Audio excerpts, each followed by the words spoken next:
নওগাঁর সড়কে ব্যাটারি চালিত রিকশা ও সিএনজি চালিত অটোরিকশা নামাতে নির্ধারিত লাইসেন্স ফি 3 গুণ পর্যন্ত গুনতে হচ্ছে চালকদের। এর প্রতিবাদে সম্প্রতি জেলা প্রশাসকের কার্যালয়ের সামনে অবস্থান নিয়ে প্রতিবাদ জানান তারা। চালকদের অভিযোগ, পৌরসভা নির্ধারিত লাইসেন্স ফি 800 থেকে 1000 টাকা হলেও নেওয়া হচ্ছে 2500 থেকে 3000 টাকা, দিচ্ছে না কোনো রসিদও।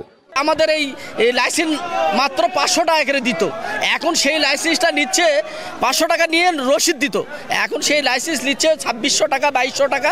রিসিভও দিতেছে না, আর এই টাকাগুলো সরকারি খাতে জমা হচ্ছে না, এখানে তো সরকার কোনো রাজস্ব পাচ্ছে না। অতিরিক্ত চার্জার যে রাস্তাতে নামানো হয়েছে, পৌরসভা অবাধে তাদেরকে লাইসেন্স দিচ্ছে, যার কারণে অতিরিক্তভাবে জ্যাম চলছে। পৌর এলাকায় ধারণ ক্ষমতার বেশি যান চলাচলের কারণে শহরের ব্রিজমোড়, গোস্থাটি, কালীতলা সড়কে তীব্র যানজটে ভোগান্তিতে বাসিন্দারা।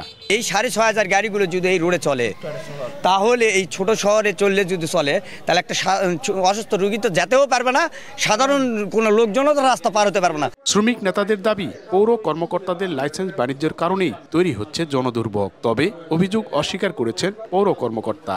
ডিসি স্যার উনি বলছে আমাদের অবশ্যই লাইসেন্সের উনি কমাইবে, ফি কমাইবে। পৌরসভার যে দুর্নীতি মুন্টু করছে সবকিছু আমরা উল্লেখ করে দিয়ে দিছি। অতিরিক্ত টাকা নেওয়ার যে অভিযোগ দিছে, ওরা আসলে ভিত্তিহীনভাবে দিচ্ছেন। আমি গভর্নমেন্টের যে টাকা ফি, সে টাকা আমি নিশ্চিত, আমি অতিরিক্ত কোনো টাকা গ্রহণ করি না।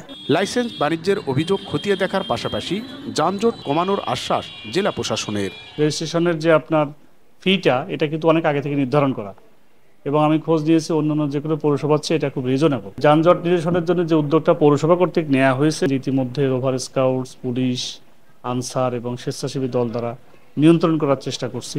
পৌর শহরের চলাচলের জন্য 4300 যানবাহনকে লাইসেন্স দিয়েছে পৌরসভা। স্থানীয় পৌরসভার তথ্য বলছে 38.36 কিলোমিটার পরিধির এই শহরে এই মুহূর্তে সিএনজি, অটোরিকশা ও ব্যাটারি চালিত টমটম চলাচল করছে প্রায় 10,000। এমআর রকি, সময় সংবাদ, নওগাঁ।